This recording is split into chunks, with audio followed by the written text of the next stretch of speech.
নমস্কার, আবার আরেকটা নতুন মিনি ব্লগ নিয়ে আপনাদের সবার সামনে এসে হাজির হলাম। আমি জলি।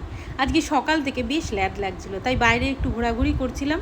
আর পুকুরে কী সুন্দর ছোটো ছোটো মাছের বাচ্চা হয়েছে, খুব কিউট লাগছিল দেখতে। আর রোদ যেন ঝলমল করছে, তাই জন্য একটু শ্যাম্পু করা চুলটা একটু রোদ লাগিয়ে শুকিয়ে নিলাম। বর্ষায় কিরম যেন ড্যাম্প ড্যাম্প হয়ে গেছিলো, বেশিক্ষণ দাঁড়ানো যাচ্ছে না, খুব গরম। তারপর চলে এলাম আমার মাছেদের খেতে দিতে।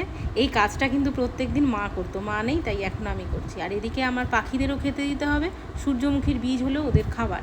তো ওগুলো দেওয়ার পরে এরপর আমি বাড়ির যখন পিছন দিকে ঘুরছি তখন দেখলাম জানলার উপরে একটা ঘুঘু পাখি বাসা করেছে। কি সুন্দর লাগছে না দেখুন, অপূর্ব লাগছে দেখতে। দুটো ডিম পেড়েছে ও, তাই জন্য ওখানে বসে তা দিচ্ছে। ঘরে এসে পুজোটা সেরে ফেললাম, সদ্য পুজো করে উঠেছি। মিশোর থেকে চলে এলো একটা শো পিস, এটা আমি অর্ডার করেছিলাম। আমার ছেলের ঘরে একটা নতুন ড্রেসিং টেবিল কিনেছি, সেখানে রাখার জন্য। কেমন হয়েছে দেখতে বলবেন। তো আজকের মিনি ব্লগটা এই পর্যন্তই রাখলাম।